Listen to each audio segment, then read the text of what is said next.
Assalamu alaikum warahmatullahi wabarakatuh. Hope you're doing well. So, does the hijab erase your personhood? And to me, this is quite an intriguing thought because that gives a lot of power over to the fashion industry that because humans can interchange clothing, that's the only way in which you can measure someone's individuality.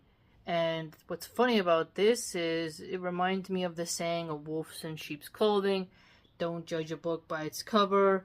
We have a lot of remarkable phrases that have made it through time, and even some art. For example, I remember seeing this painting where it was strange, but it was a shadow of a guy with a mohawk who was like goth rocker, and his shadow was just standing there, but it was reflecting him holding flowers when he was just standing there, bending down, talking to a child. But the child, who she was in a dress with pigtails and braids, with little ribbons, but her shadow depicted horns and a tail.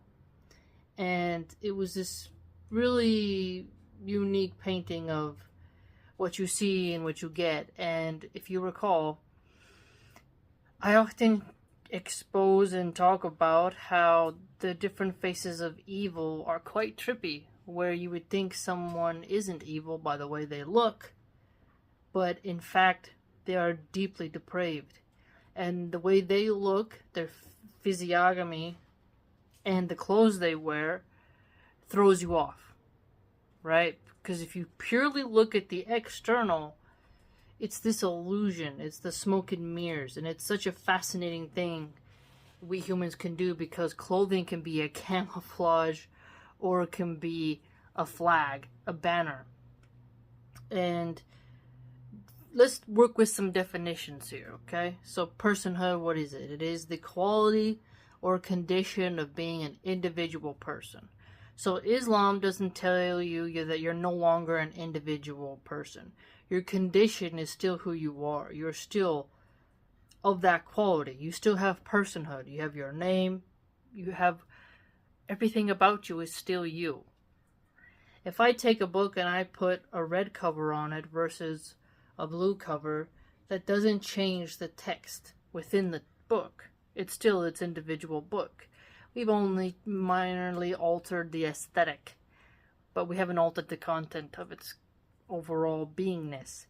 And the hijab, what's fascinating is you will get people who say you have to wear a black burqa from the time you hit puberty until you die. Now, if you take that approach, at the surface level, when you go out and about, you're a shadow, and you look kind of mournful in a dreary black, and can be quite a trial if you want to do that. And in some cultures, black sticks out like a sore thumb, like a fly in milk. Makes you more like jarring to people because it's like so standoutish, right? But if you wore white and had a niqab or your face showing, you will look very graceful and people would ignore you because your sexuality isn't exposed. Or gray, beige, burgundy, a pale stone gray, dark chocolate brown. Those things is kind of like they just ignore you. Or they're like, oh, that's pretty, and they go on. But black is like more like, whoa, like you can stick out like a black sheep amongst all the white sheep. It's just the way it is. Or a very bright fish amongst murky waters. And it does draw attention because I see a lot of trolls when a woman wears all black. They do take pictures and then mock it. So if you wear all black, they see it more as extreme and you can get harmed. And further, to go on a side note, if you want to look at individuality, Islam does let you have a little bit of culture. There's the conversation of the purpose of the hijab is to not get the male gaze, but at the same time, the hijab is modesty and how you carry yourself. There's this huge conversation around it. But the basic bone of it is to where your sexuality is more restricted, but it's also a commandment of Allah subhanahu wa ta'ala. So your cleavage isn't showing, your camel toe isn't showing, your allure is wrapped, and that condition can be fulfilled regardless of the color of the fabric, I'd argue. Okay? So if you have loose clothing and your hourglass shape and the intricacies of your body are not like as exposed, then I think you've done pretty well. And if you want to have something, you want to have a certain type of fabric, or I don't know, there's something minor alteration that you do to make it uniquely yours, I don't see a problem with that. But again, there are people though who want it to be different. And if you look at the clothing in Islamic empires throughout history, you will see that it's always been quite unique. And the hadith about where the Prophet's wives, may Allah be pleased with them, were walking at night and no one recognized them, well, it's, nighttime. But did all Islamic empires have the burqa, and what was the cultural expression of each one? Like the women in India, they have a colorful one. I mean, yeah, it looks pretty, but it's I don't see what's really wrong with it. I think you can go a little bit above and beyond and get a little bit too vogue. I know there's some ones who like they wear a dress and then they put a string around their waist and they start to get a little bit more super fashiony. So, but I think if you just have it loose and you just have a couple different colors, I don't really see the problem. There's a large conversation to be had, and we'll put it this way: the color saying you have to wear black from the time you hit puberty until the day you die, I don't really see the whole evidence for that. So, there's something to be said there. And argument over eyebrows, over your face showing. If a woman has to work, she can't work in a burqa and she can't work in a niqab. And yes, the men are supposed to take care of her, but there's people who don't have that at all. And America has so many broken homes, and moving to an Islamic country isn't going to make all the Muslim men take care of you. So you gotta do what you gotta do. And few places are gonna hire you with a niqab. That's just not possible. Whereas if you wore loose clothing, like you had your whole himar, right, and your face was showing in your hands, and you're wearing an apron, or or something, like you're working as a hostess, I don't think that they would have a problem with it. Or you're working in a hotel and you're at the checkout, or you're working in a grocery store as a cashier, or you're stocking shelves. Few people are going to have a problem with that. It's the face that they'll have a problem with. If you want to wear a face mask to kind of get around that, some people will let you do that, but some places won't. And so I would argue that you can still be expressive, but it's also just cultural. Because I've seen men wear black and then they have like gold design. It looks very, very nice. If you compare the men's clothing in Turkey or Morocco, they have their own, or Egypt, they have their own style, and they say, oh, the hijab is different than the females. But at the same time, I do feel that the intention matters. Like, if you want to wear a burqa and teach a class, I don't have a problem with that. If you want to wear a niqab everywhere you go out, okay, cool. If you want to show your face, nothing I can do about it. But covering the hair and wearing loose clothing and not showing your feet, like like don't wear sandals and flip-flops anymore out, I don't really think that that's something that you can argue with. Like, that's the bare bone basic, right? And within those parameters, you can be quite creative.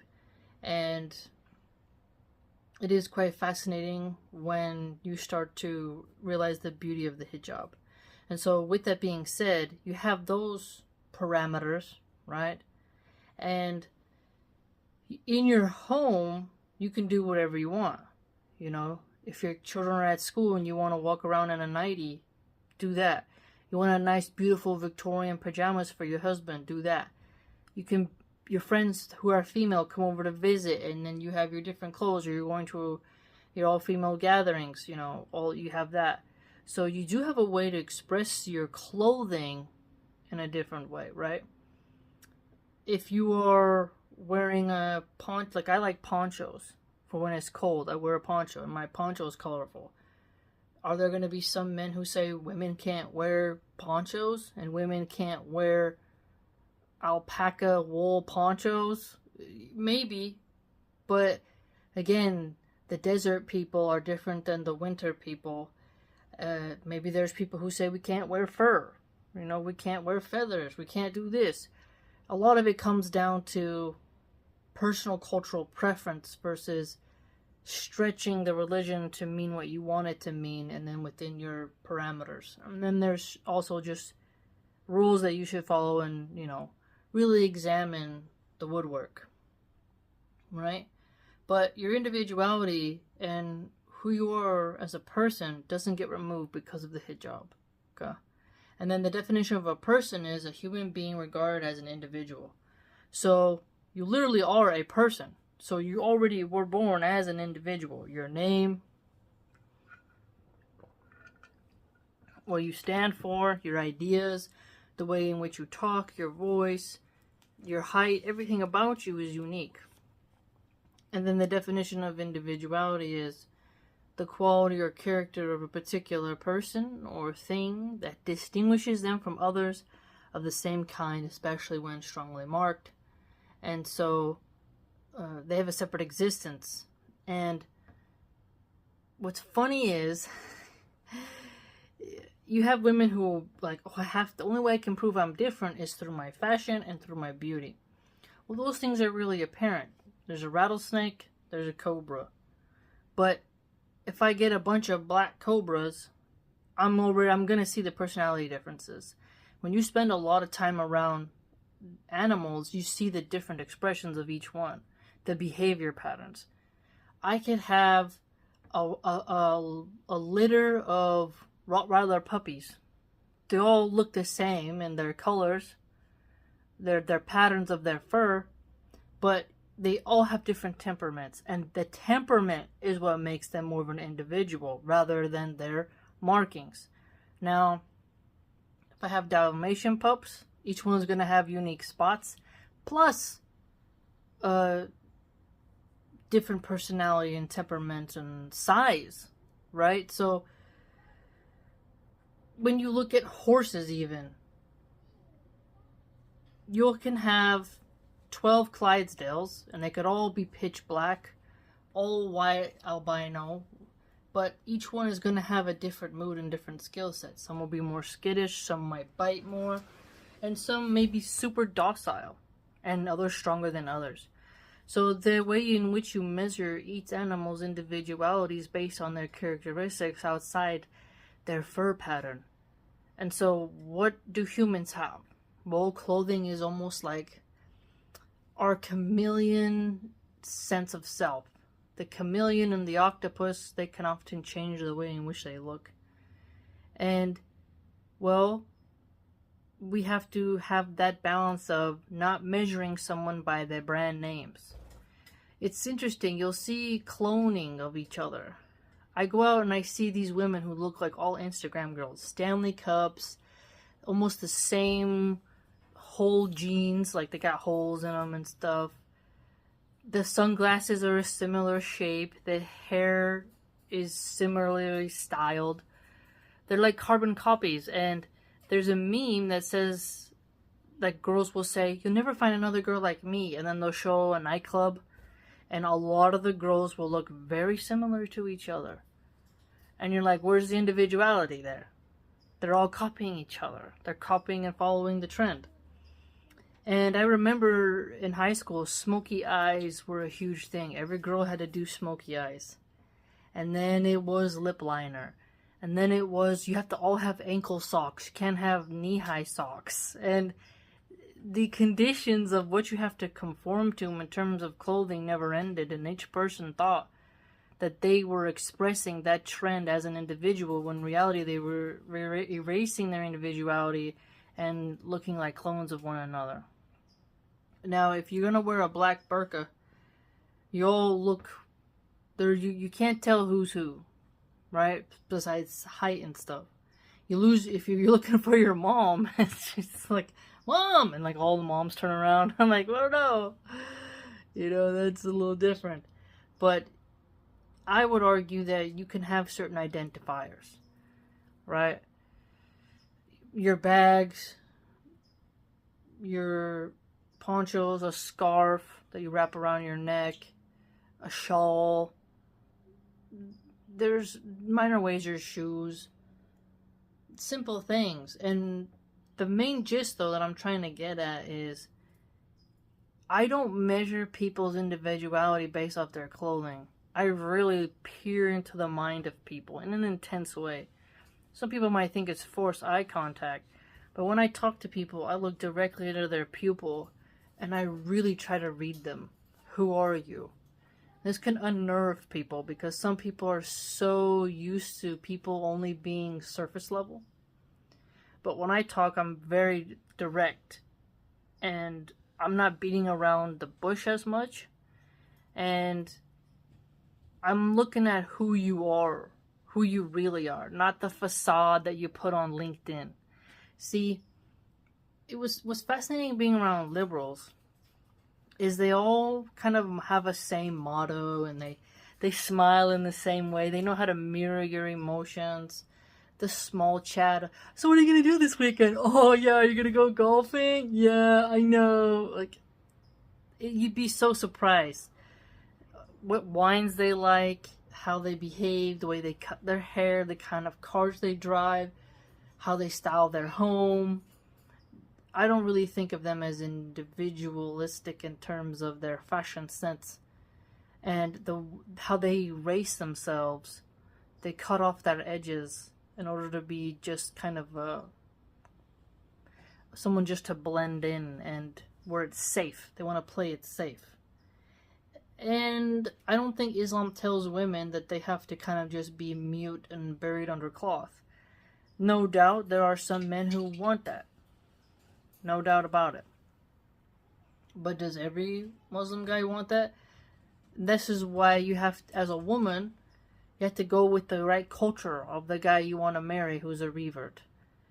And you can also help someone convert to Islam. So you like this gentleman, and you talk to your wali, and you make a condition about they have to become Muslim because you like who they are and their temperament and their values and such.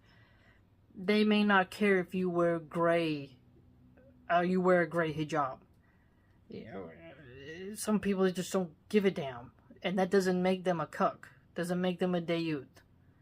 And there are some men who are like, no, I want you to be invisible and mute, and you have to wear gloves and a burqa, and you can't talk in public, and you can't leave the home, so you're gonna have these restrictions, and I'll shower you with gifts or something, I don't know. Each guy is gonna have a different culture, so Islam gives you the parameters, and the beautiful expressions that you have underneath that is what's going to keep you with that person. So your individualness is going to be expressed greatly within the walls of your own home and within your community and how you communicate with others. What makes you you isn't just the clothing. And I know that it can be kind of tense like that, but it's important for people to really go veins deep. And I felt like I'm able to be more of myself when my allure is tempered. So you may have this feeling inside that, I can only express myself if I have a lot of makeup on, a lot of plastic surgery, and I'm nearly nude in public. That's the only way I can be an individual when really everyone's showing their bodies for the most part across Earth. Everyone's getting Botox. Every girl's trying to have a Brazilian butt lift, almost, it feels like, if you're living in a liberal area. There's trends within each community. And so, the funny part is, when you cover as a Muslim woman and you're amongst all the hedonists, you're actually expressing more of an individuality, and I argue, because you're rejecting their standard of what it means to be a woman and what's possible in terms of expressing yourself, right? And so I'm pretty thankful that I no longer have to rely on how I style my hair for others to like. Even though I still have, but even though my hair was like long, Rapunzel, curly, mermaidish, and people would compliment it, I don't have to care about, is this salon lady gonna dye it the particular shade I want?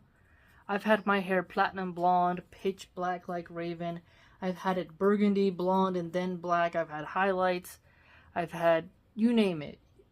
It's wild.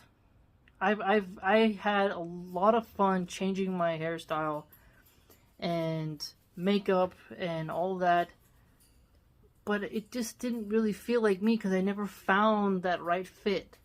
And now where I'm more natural and my allure is covered up, I like how people address me and interact with me, and that they're looking more at who I am, not just the eye candy, not just the measuring me up and checking me out and getting distracted.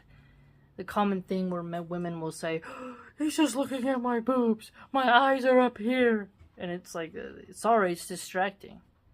You know, they're like, just to keep going like this, and the woman's just looking like, why are you looking at me like that? Okay, well, you asked for it, you're flaunting it, and it's distracting. And I remember there was this chick named Roma Army. And someone asked her why she got all those horrendous... Now, I have tattoos, but a throat tattoo with an upside down cross. Alright, now you're going kind of crazy. But she said, I wanted to show people I was more than a pretty face, which usually comes from trauma. So her individuality comes from exposing her body and being heavily tatted in a very jarring way. And she disfigured herself in order to show her individuality. And the tattoos are quite distracting. Quite distracting. And when you look at someone and you see the tats and the makeup and the hair, your brain almost shuts off their voice and you're just distracted staring at that. Whereas when things are covered, I can almost calm down and engage with you. Let me put it this way. If I have the TV on, the radio on, someone's talking to me, and then someone's also texting me, I have all this stimulation around me, and then my brain can't focus on any of it. I have to say, hold up, what? And my brain has to shut off all of that to focus on you, the person addressing me, right?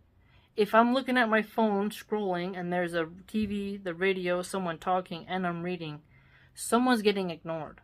I'm not really processing it in the moment. Same when I apply my attention to a person, and they have like very strange appearance, I'm distracted by the appearance, and I'm like, what is that? It's a weird hair color. Why did they choose that hair color? And they're like, and I'm like, what's this? Why did she choose that shade of lip gloss? That eyeshadow doesn't look right. Oh, well, I wonder who did that. What is going on? Why her eyelashes look so weird? They're like drag queen. And like, especially I have ADHD and ADD. My brain will get distracted very easily. When I'm talking to a sister and all that's taken away, it's just like, oh, like my energy almost zooms in and it's focusing on the eyes and who she is. And what's interesting is some women don't have good teeth, or they have teeth missing. And I try not to look at people's teeth if they're bad. I really work hard on training my eyes, because people get very insecure and embarrassed. That's why you'll see so many people who are like smiling on their Instagram, and they have like a filter over their teeth, or they ruin their teeth with veneers, and they're spending so much money bleaching. And I remember when I went to go get my teeth whitened, the dentist, he said something weird, because he was like, oh, the things we do for beauty. And I'm thinking in my head, like, I'm paying you to make my teeth white. Why would you say that? Don't you want a job? You know, but it's wild what people will do for beauty, so people pay attention to them more. And like I said, individuality is going to distinguish you from the herd in multiple ways. Looks, that's not really substantial, you know. You'll just start to notice it, okay? Now start to notice it. If you have a room filled with women who all have blonde hair, their hair is cut the same, they all have the different bodies, and then you're like, this is strange. And they're like, hey, but I'm different than those girls. And it's like, well, you were picked because of your adornments, what you were flaunting. You weren't picked because of your mind. The hijab, in my opinion, makes people focus more on who you are, not what they want to get distracted by. Because the eye candy and the allure is erased, restricted, covered, wrapped, protected, veiled, whichever synonym you'd like to use. This forces the person to just be like, okay, fine, my eyeballs give up. And they focus on you. And I like that. I like that a lot. It's fascinating how some women reported when they were wearing the face masks during lockdowns, they liked that kind of being behind the cover. And I noticed a lot of women still wearing it, even though that's long gone. It's fascinating because it hints at something to where they want to erase an angle of their individuality, right? And if you look at the masquerade balls, because I really was fascinated by masquerades. They covered who they are, right? But the masks themselves represent something about the person. And if everyone's in black robes, but they all have different masks, the mask still says something, doesn't it? Even if you have the traditional masquerade mask that covers here, just the movement of the person, the way they walk, the body language, the tone, it's fascinating. Your body will change in relation to them as well, because it's like, who is this person? Like you turn to focus. You see like a bimbo with her adornments out, and you're like, oh, it's almost like it's so in your face, the hedonism, that when someone's actually covered, you're like, huh, what are you up to? What are you all about? There's something to that. There really is. And individuality is so much more than clothing, because that's what the fashion industry wants you to think. That's why there's so many sweatshops, fast fashion, all these plastic, nylon, spandex clothing polluting the ocean, microfibers being breathed in. You know, no one likes cotton and natural materials anymore. It's always got to be different, or have glitter that's not biodegradable, and it just causes a lot of pollution in the water. And you're like, that's just not going to work. And women will go into so much debt spending money on clothes because they think that's the way in which they should measure their individuality. And for me, that's one reason why I like philosophy. Philosophy, when you study it, you learn it, and your brain starts to critically think, and you start doing more self-discovery about who you are on a deep cosmic level. then you discover your individuality more. And that's why I really enjoyed my philosophy classmates and spiritual people as well, because they've spent time thinking about who they are. And they'll tell you who they are. And if you want to discover who they are, you're going to find out who they really are at a very deep individual level. If I just walked around judging everybody based on their clothing, Prada, Gucci, Ralph Lauren, it would be futile, because humans have the ability to be the chameleon. How someone dressed in the early 2000s, and then 2015, and then 2020, and even now is going to change. So their taste and moods changed, but their clothing doesn't really tell me too much about who they are. It tells me what you're on about. It gives me clues.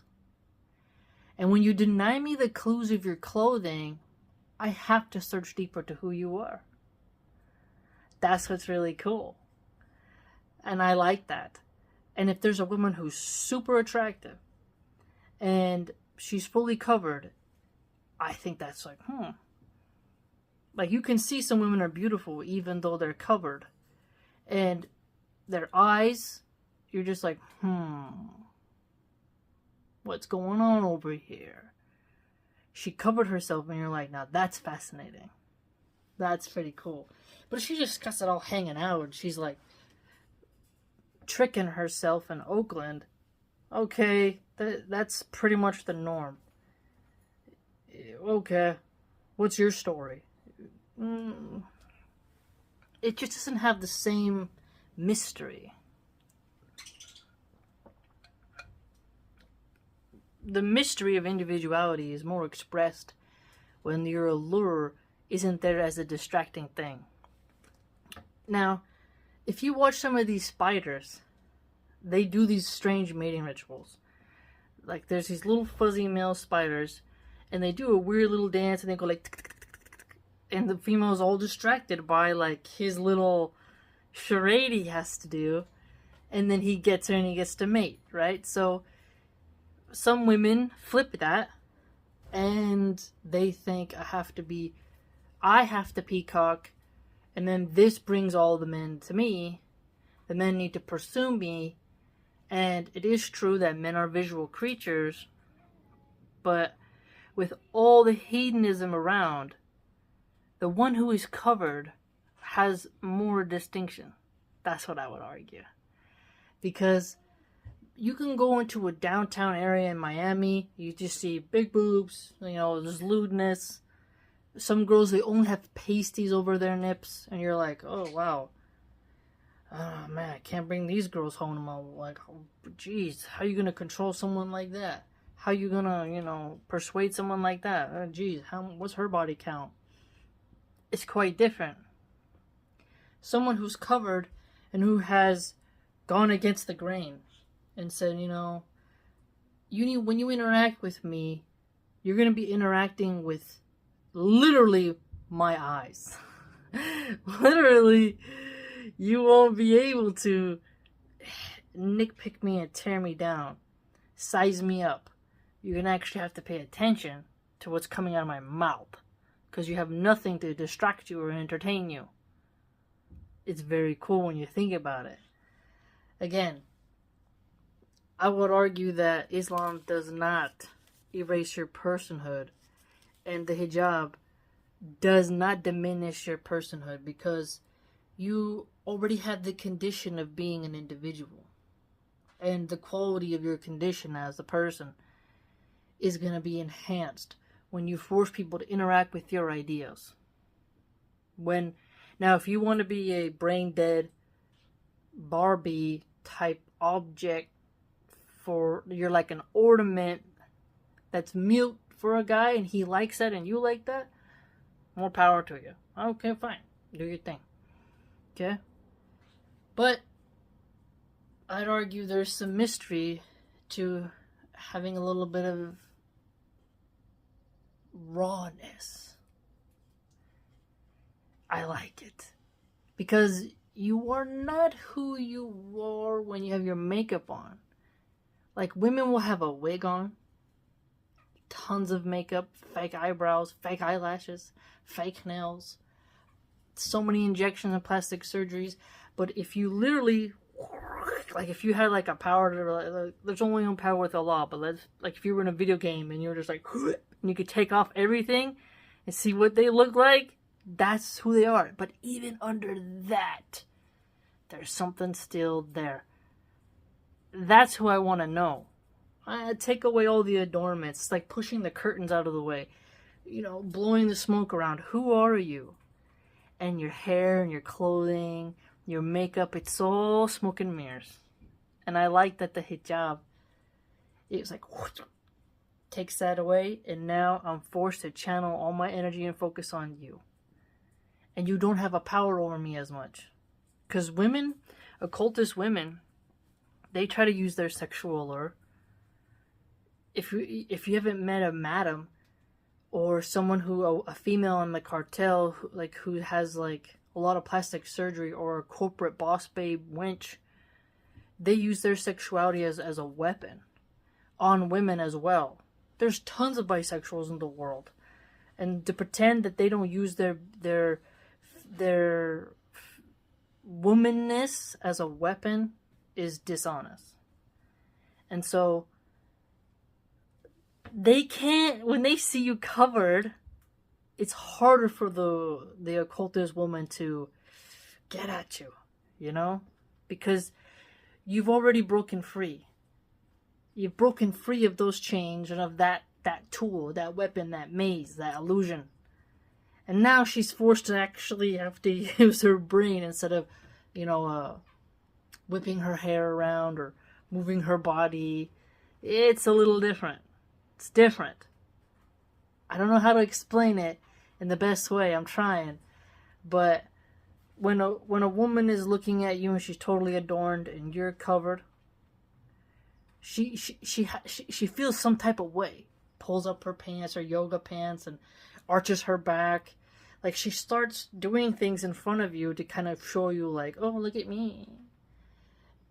But a sister who's confident in herself is just like, she's like gliding through life.